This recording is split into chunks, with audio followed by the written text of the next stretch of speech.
जब हम जाग जाते हैं वही हमारा शुभ मुहूर्त होता है। इसलिए कृष्ण अर्जुन को बार बार समझाते हैं कि यह युद्ध का समय अशुभ मुहूर्त नहीं है, यह शुभ मुहूर्त है। इससे विनाशक स्थिति में भी वह शुभ सोच सकते थे।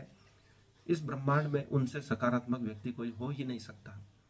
वह युद्ध जैसी अशुभ घटना को भी शुभ में बदल देते हैं, उसे भी सत्संग का अवसर बना देते हैं, उस स्थल को भी वह तीर्थ बना देते हैं। इसलिए कुरुक्षेत्र तीर्थ के रूप में पूजा जाना संभव हुआ। युद्ध क्षेत्र में भी कोई शुभ सोच सकता है, तो फिर पृथ्वीवासियों के लिए कोई भी क्षण अशुभ हो ही नहीं सकता। ऐसे विनाशक समय में भी जब समस्त महान योद्धा नष्ट होने वाले थे और महाभारत युद्ध के बाद महान योद्धाओं का अकाल पड़ गया था, हमारा विज्ञान जो टेक्नोलॉजी थी महाभारत काल में महाभारत के बाद लुप्त हो गई और आज तक उस टेक्नोलॉजी को ढूंढने के लिए वैज्ञानिक प्रयास कर रहे हैं, जिसको पढ़कर परमाणु बम बनाए जा रहे हैं। उनके सूत्रों में ऐसी व्याख्याएं ढूंढी जा रही है जो आधुनिक विज्ञान को नई दिशा दे सके। ऐसे विनाशक महाभारत युद्ध में भी कृष्ण सकारात्मक सोच सके, फिर पूरी दुनिया के लिए कोई भी क्षण अशुभ हो ही नहीं सकता।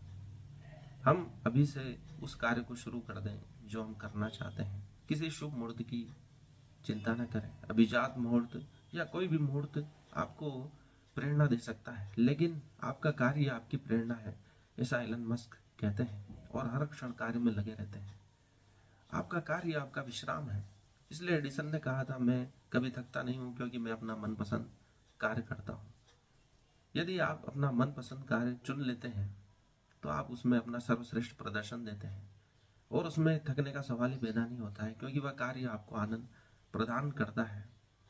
आपकी ऊर्जा कभी अपव्यय नहीं होती है, क्योंकि आप सकारात्मक दिशा में उस कार्य को कर रहे हैं जो दुनिया में कोई नहीं कर सकता है।